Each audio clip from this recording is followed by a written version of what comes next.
Hello students, आज हम पढ़ने वाले हैं जीएसटी के बारे में। ठीक है, जीएसटी का फुल फॉर्म होता है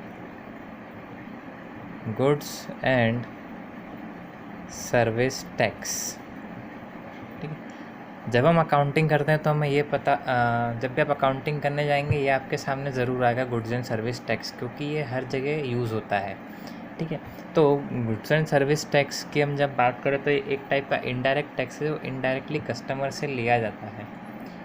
ठीक है, अब डायरेक्ट टैक्स सब समझते हैं। पहले डायरेक्ट इनडायरेक्ट क्या होता है। डायरेक्ट टैक्स वो होते हैं जो डायरेक्टली इंडिविजुअल से लिए जाते हैं, जैसे इनकम टैक्स और वेल्थ टैक्स। और इनडायरेक्ट टैक्स वो होते हैं जो डायरेक्टली कस्टमर से नहीं लेते हैं पर इनडायरेक्टली लेते हैं। वो कैसे वर्किंग होता है ये हम इसमें देखेंगे जीएसटी में। तो जो ये जीएसटी है, गुड्स एंड सर्विस टैक्स, इसके हैं 3 पार्ट्स। एक है सीजीएसटी, एसजीएसटी और आईजीएसटी। सीजीएसटी यानी central goods and service tax, SGST यानी state goods and service tax और आईजीएसटी यानी integrated goods and service tax.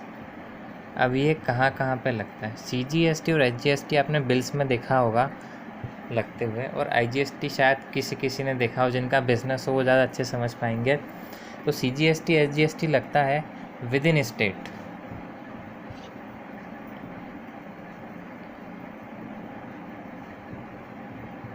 एक ही स्टेट के अंदर अगर आप आपस में ट्रांजैक्शन करते हो तो वहाँ पे सीजीएसटी आईजीएसटी लगता है, और अगर आप अपनी स्टेट के बाहर जाते हो तो वहाँ पे आप यहाँ आईजीएसटी टैक्स लगता है।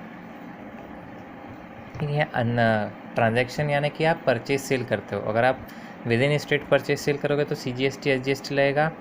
अपने स्टेट के बाहर आप बिजनेस करोगे तो आईजीएसटी लगेगा। ठीक है, इसे ये कहते हैं, यहाँ होता है इंटर स्टेट और इंट्रा स्टेट।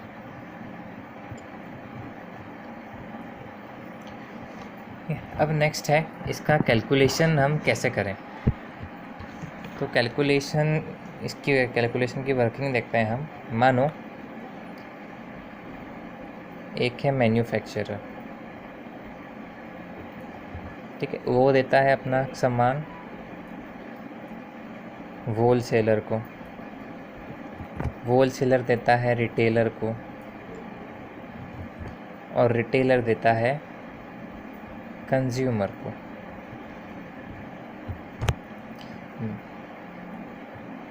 मैन्युफैक्चरर ने होलसेलर को दिया 100 रुपये में, होलसेलर ने रिटेलर को दिया 150 में, और रिटेलर ने कंज्यूमर को दिया 200 में।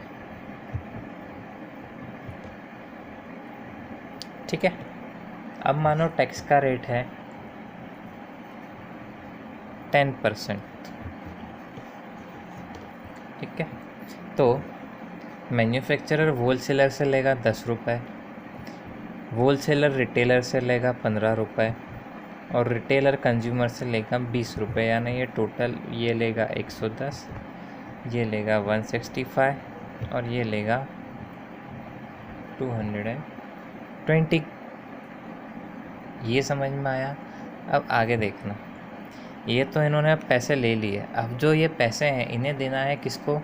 गवर्नमेंट को। ठीक है, तो हम पहले यहाँ से आते हैं रिटेलर ने। गवर्नमेंट ने कहा रिटेलर से कि तुमने कंज्यूमर से 20 रुपये दिए हैं तो हमें 20 रुपये दो टैक्स के। ठीक है, तो रिटेलर ने कहा कि मैंने 20 रुपये तो लिए हैं कंज्यूमर से, पर 15 रुपये होलसेलर को भी दिए हैं, तो मैं 20 रुपये पूरे नहीं दूंगा, मैं दूंगा कितने? 5 रुपये। ठीक है, गवर्नमेंट गई होलसेलर के पास, उसने कहा कि तुमने रिटेलर से 15 रुपये लिए, हमको दो। तो उसने कहा कि मैंने तो होलसेलर को 10 रुपये दिए हैं, तो मैं भी कितने दूंगा यहाँ पे? 5 रुपये। जितने एक्स्ट्रा लिए उतने देंगे, बाकी तो हम पहले ही दे चुके हैं। और मैन्युफैक्चरर ने तो खुद ही बना के दिया है, तो वो पूरे कितने देगा? 10 रुपये। ठीक है, तो जो ये हमने पढ़ा इसे हम कहते हैं इनपुट टैक्स क्रेडिट, यानी कि रिटेलर जो कंज्यूमर से ले रहा है और होलसेलर को जो दे रहा है, तो ये 15 रुपये रिटेलर के लिए क्या हो गए हैं, इनपुट टैक्स क्रेडिट। और बार समझो। अब हम देखते हैं अब हम देखते हैं जीएसटी का कैलकुलेशन इसमें कैसे होता है। वापस से हम लिखते हैं wholesaler,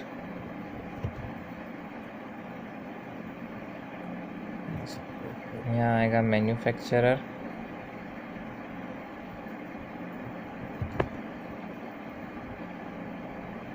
wholesaler, retailer and consumer. Manufacturer ने 100 रुपये में बेचा, होलसेलर को 10 रुपये टैक्स लिया।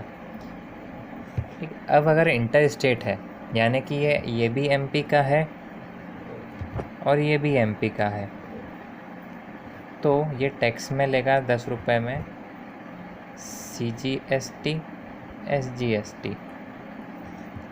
ठीक है, अगर टैक्स का रेट 10% तो वहाँ CGST लगेगा 5%, SGST लगेगा 5%। तो CGST में जाएगा 5, SGST में जाएगा 5।